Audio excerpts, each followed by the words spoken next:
yazuukira mu bafu.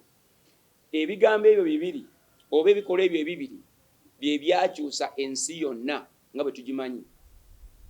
Singa Yesu teyafa, singa ffe ffenna ebibi byonna bye tukola n'emisango gyabyo giri ku mutwe gwaffe. Naye Yesu bwe yafa yatwala ekifo kyaffe, ye n'afa ku lwaffe, ng'era bw'onoolaba omuntu nti asingiddwa omusango naye mu kaguli nga bakamusalira omusango. Ne wavaayo omusajja n'amuga nti bannange mmanyi temugenda kumutta omusajja oyo asaliddwa gwakufa, naye mu kifo ky'okufa nze neewaddeyo mutte nze oyo bamusumulule. Yesu kye yatukolera ku musaalaba, ebibi ebyaffe bye twali tusobola kwesonyiwa wadde okuwona yabitwala ne bamukomera ku musaalaba. Ekyokubiri, bwe bamukomera ku musaalaba ate teyalemerako, baamuziika. Ekinene kye kino nti ku lunaku olwokusatu yazuukira. Kika kakodyo Sitaani kaataamanya. Yali amanyi nti Yesu bw'anaafa ajja kufa ng'era abantu bonna babadde abatta, kubanga Bayibuli egamba nti empera y'ekibi kufa. Kati olw'okuba nti oba okoze ekibi nga ekibi olina okisasulira, ate okisasulira na kufa, kitegeeza omwana w'omuntu teyandisobodde kwewonya na kwenunula, kubanga bw'oba ofudde ate ogasaaki. Kati Yesu kwe kufa mu ffe ku lwaffe. Naye mu kufa kwe Yesu Katonda ng'ayinayo last card ye yakuzuukira. Kasitaani aba ajaganya nti musse, noone yali azze endowooza okugamba nti ye mulokozi musse, kati ate Katonda n'amuzuukiza okuva mu bafu. Mu kuzuukirwa okwo yazuukira n'amaanyi mangi nnyo, era nga bw'omanyi okuzuukira si kintu ky'olaba buli lunaku ku kyalo. Sirowooza nti waafunyeyo ne ku sitooli ewammwe eyo gy'osula ti gundi yazuukidde wiiki ejja, katulinde wiiki eno endala azuukire. Si kyekya bulijjo. Yesu bwe yazuukira kyakyusa history yonna. Setaani eyali alowooza nti amumaze, Yesu bwe yazuukira kyali kitegeeza ki? Nti biri ebibi bye yafiirira ye akawunti ebadde credited nti biwonyezeddwa kubanga byetise ku musaalaba. Kati buno obulamu ate obupya bwa Katonda tasobola kubuziyiza. Kati bwe yazuukirira mu bulamu n'alyoka atuwa amaanyi n'obulamu bwe okuyingiramu abo bonna abamukkiriza. So ennaku zino za kutunuulira ebintu bya mirundi ebiri. Number 1 kwe kutunuulira obulamu bwo. Ebyo ebibi Yesu bye yafiirira ate okyayongera okubikola, era mu kukola ebibi ebyo ogulumiza otya Katonda eyatuma omwana we okubifiirira. So ke kaseera kwekuba ku mutima okulaba ng'obeera Munnayuganda asinga ku bw'obadde, okulaba nga ebibi ebyo Katonda bye yatufiirira naawe obimuwa abitwale. Obeere Munnayuganda omulungi asanyusa amakaago, asanyusa abaana bo, asanyusa miriraano gyo, akisanyusa n'eggwanga. Ekyokubiri kwe kubanga otambulira mu bulamu obupya Katonda bwe yatuwa. Obulamu obupya bwe bulamu obw'obutuukirivu, okwagalana ne banno, okuweereza eggwanga lyo, okuweereza ab'omu makaago, bwe bulamu obupya obw'obutuukirivu. Nsaba Bannayuganda mweyiwe masinzizo gammwe gonna, musinze Katonda ku Lwokutaano luno nga mujjukira okufa kwe, ne ku Sande nga mujjukira amazuukira ge. Tuve mu busamize, tuve mu bikolwa ebibi eby'obwannabbi bw'obulimba, tuweereze Katonda, tumwagale, tumusinze ku Sande eno, Uganda ebeere empya ku mazuukira. Mukama abawe omukisa. Happy Easter. It's a week in which you remember the crucifixion of our Lord Jesus Christ, when he was hanged on the cross, and on the third day he rose again. When he was crucified for the sins of the world. When he rose again on Sunday, he rose again to a new life. Those two things are very important. And as we go through this week, on Friday we remember how he died, and on Sunday we remember that he rose from the dead. Those are two lessons, and they are life-giving lessons. Number 1, if Jesus died for your sin and mine, how are you going to live your life? Are you going to propagate that sin that he died for, or you're going to ask him to forgive your life and live a life of repentance and ask God to change your ways? Number 2, he rose again for righteousness. He rose again to give us new life. Are we willing to embrace the new life with our fellow brothers and sisters? Are we willing to embrace a new life with our families? Easter should give us the opportunity of righting wrongs, making sure that we are conduits of goodness, of harmony, of unity, and of national transformation. Are we a material? Are we that material? Are we that kind of people that are willing to let God give us that new life, and in that life we'll be able to emulate what Jesus did with his new life?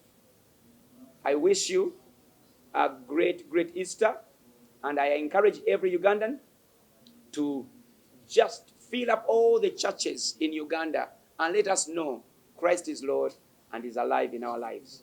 God bless you. Sinza commentinga nnyo ku bigambo by'abantu kuba mbadde sibiwulira bulungi era simanyi kibadde kigenda mu maaso, naye kye njagala okugamba kiri kimu.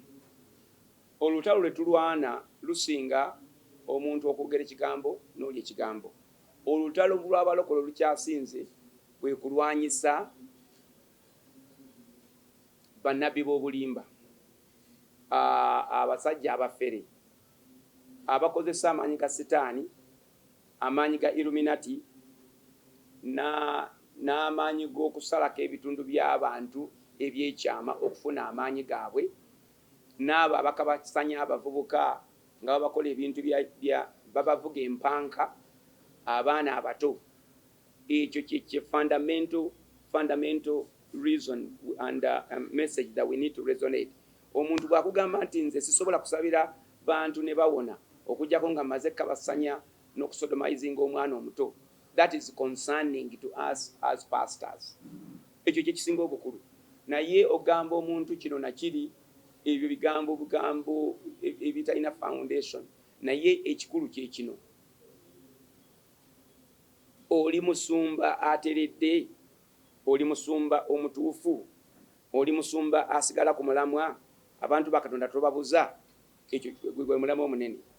Oli muntu ayamba amaka okulaakulana, oli muntu ayamba obufumbo okutebenkera, oba wava ku mulamwa. Ekyo kisinga obukulu. Thank you. Yes. Buli musumba omutuufu ateekwa okuba n'omusumba we gwakkiririzaamu amulungamya. Weetaaga okuba nga waliwo eyakuzaala mu Katonda mu njiri n'akusomesa n'akulungamya n'akusindika okukola ekkanisa. That's how the setup is. Buli musumba alinayo senior pastor we gwatunuulira. Abamu abasumba baakola fraternities, abalala baakola obumu obw'enjawulo, nga mu bumu obwo mulimu disciplinary measures ze baateekamu.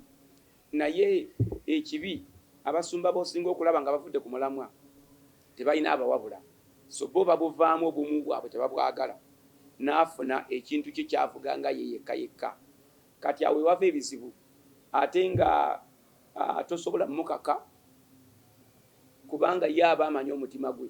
Omusumba omufere ye aba amanyi nti bwe naagenda mu basajja bali bajja kumbuuza ebibuuzo, nze kanneetandikirewo ekintu kyange. Kati yafuuka mukama w'ekintu kye, yafuuka omu yekka ali ku mutwe. Kati mu ngeri efaanakanako bwetyo obulokole ne buba nga buli deprived, kubanga obulokole is not an institution, it's a faith. It's a faith. Kati kyova olaba twetaaga ngana ate twetaaga n'obumu. Obumu bwe tusobola okwa subscribingamu so singa obumu obw'amateeka naye ng'obumu obw'abooluganda ne tuba nga tusobola okulungamya abantu ab'enjawulo. Bw'onoondagayo omuntu yenna avudde ku mulamwa era ojja kundaga nti ye yekka yenna nnyini kintu kye yakivuga. Kati awo balina otuyamba abantu abo baddala ali ku mulamwa alina okweyamba n'abantu n'abayamba okubanga afuuka ekitundu kya obumu obw'enjawulo. Ffe tetusobola kuba na bumu ng'obwa paapa, obumu obwa Anglican Church reporting somewhere England n'ebirala. Tetusobola kuba ekyo kubanga obuweereza bwaffe obumu buli individual osaba Mukama n'akulungama n'akuwa omukisa okutandika ekintu kubanga olabye obwetaavu. Kiraba olaba obwetaavu bw'ekyalo kyo gye wakulira, abantu tewali kkanisa, balokose tebalina bye balaga, n'otandika mu mutima omulungi. Naye oteekwa okuba nga olina gy'ova. kati gwe gy'oveeyo mu kkanisa yewa musumba we yaani wakulira waani olina okusigala nga omuwa ekitiibwa era olina okusigala nga owulira kuva gy'ali osobola okutambulira mu mulamwa. So awe twagala okugambira abasumba basigale mu bumu obw'enjawulo basobole okubeera accountable. Gwoteredde kubanga abamu tebateredde.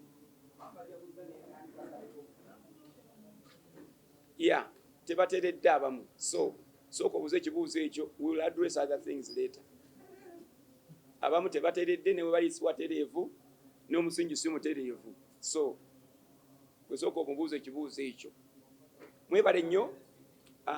Mukama oyagala omukolo gw'enjawulo gubeere n'ebijjukizo mu nnyumba yo kankwanjulire ba King Montage Photo Studio fe bakafulu mu kkuba ebifaananyi n'okukola vidiyo. Olina wedding, birthday party, kukyala, nika, baby shower, photoshoot oba music shoot na buli kimu kyonna ky'oyagala fe tusobola okuwa ebijjukizo ebirungi eri ebirooto byo ate nno mwana wattu kusintiiza omuntu wa bulijjo. Tusangibwa Nankulabe ku Bitaala ku Prime Tower Level 3 Room D04. Okumanya ebisingawo tukubire ku nnamba zino 07 2 1 4 1 oba 0755 3 731 oba 0777 23 4 King Montage Photo Studio fe tusobola okuwa ebijjukizo ebirungi ate nno mwana wattu kusintiiza omuntu wa bulijjo.